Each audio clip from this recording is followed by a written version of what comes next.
Mag-ingat ka sa lubak. Napakapit si Claire sa braso ng kanyang asawa nang biglang umalog ang inuupahang sasakyan at muntik nang mapunta sa kanal. Sinubukan ni Mario na iwasan ito sa pamamagitan ng pagliko pakaliwa, pero tumama pa rin ang kanang gulong sa likod. "Shh! Mag-ingat ka naman," saway ni Claire. "Pasensya na," sagot ni Mario. Malapit na ang tanghali at pareho na silang iritable matapos ang mahigit 2 oras na biyahe sa sirang mga kalsada. Nang dumating sila sa Bacolod Airport, agad silang nagrenta ng sasakyan. Papunta sila sa probinsya ni Claire sa loob ng Negros. Pinagsamang business trip at pagbisita sa pamilya ang lakad nila. Matagal nang hindi umuwi si Claire, halos 10 taon, at gusto niyang ipakilala si Mario sa kanyang lola. Si Mario naman ay may trabaho, mag-ocular inspection ng bagong itatayong fast food branch ng kumpanyang pinagtatrabahuan niya. Ito ang unang branch nila sa Bisaras. Dahil malayo ang bayan ni Claire mula sa siyudad, mas praktikal para sa kanila ang magrenta ng sasakyan. Pero habang binabaybay nila ang mahaba at liblib na kalsadang puno ng lubak, nagsimula nang magduda si Mario kung tama ang desisyon nila. "Wala bang gasolinahan o kainan dito? Gutom na ako," reklamo niya. "Oo nga, kailangan ko na ring mag-CR. Hindi ko na rin kilala ang mga tindahan dito," sagot ni Claire habang tumitingin sa paligid. "Ayun," bigla niyang turo. "Parang may kainan doon." Huminto si Mario sa parking area. Napansin nilang maraming sasakyan at ang ilan ay mukhang mga lumang modelo. "Nako, baka puno," bulong ni Claire. Pagpasok nila, nagulat sila. Halos walang tao. 2 o 3 mesa lang ang may mga kumakain, tahimik at tila nagmamadali. "Magandang tanghali po, tulay po kayo," bati ng waitress habang iniuupo sila malapit sa aircon. "Bulalo po ang specialty namin." Pumayag silang umorder. Habang naghihintay, napansin ni Claire ang lawak ng lugar.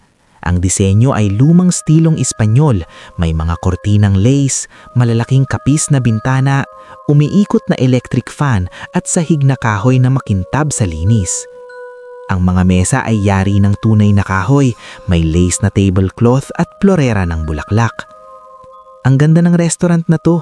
Bakit parang hindi ko ito maalala?" tanong ni Claire. Pagdating ng pagkain, agad silang kumain.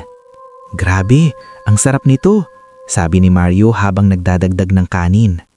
"Oo nga, parang hindi pa ako nakakatikim ng ganito kasarap na bulalo," sagot ni Claire. Tinanong ni Claire ang waitress kung ano ang sikreto ng luto. Ngumiti lang ito. "Nasa sangkap po ang sikreto." Napatingin si Mario sa relo. "Alas 5 na pala, tara na baka abutin tayo ng dilim."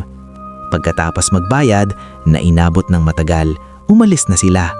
Sandaling naisip ni Claire ang mga sasakyan sa parking lot pero binaliwala na nila. Dumating sila sa bahay ng mga lolo't lola ni Claire habang papalubog ang araw. "Bakit bukas lahat ng ilaw?" tanong ni Claire. "Nag-aalala kami, inaasahan naming bago magtanghali nandito na kayo," sagot ng kanyang tita. "Nag-stop lang kami sa isang restaurant sa highway," paliwanag ni Mario. "Anong restaurant?" tanong ni Lola Ninay. Inilarawan nila ang lugar, isang lumang bahay na may kapis windows at sahig na nara. Nagtinginan ng mga kamag-anak. "Walang restaurant sa lugar na yan," sabi ng tita. "Matagal na." "May mga sasakyan sa parking?" tanong nila. "Oo," sabay na sagot ng mag-asawa.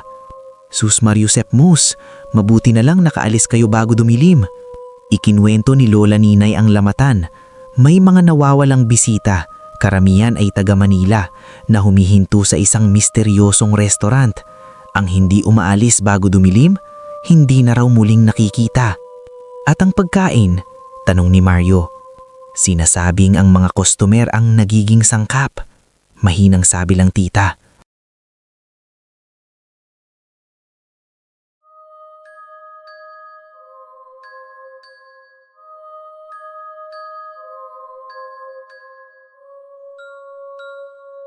Kung may pakiramdam kang may nanonood sa'yo habang pinapakinggan mo ito, baka hindi lang imahinasyon ang dahilan.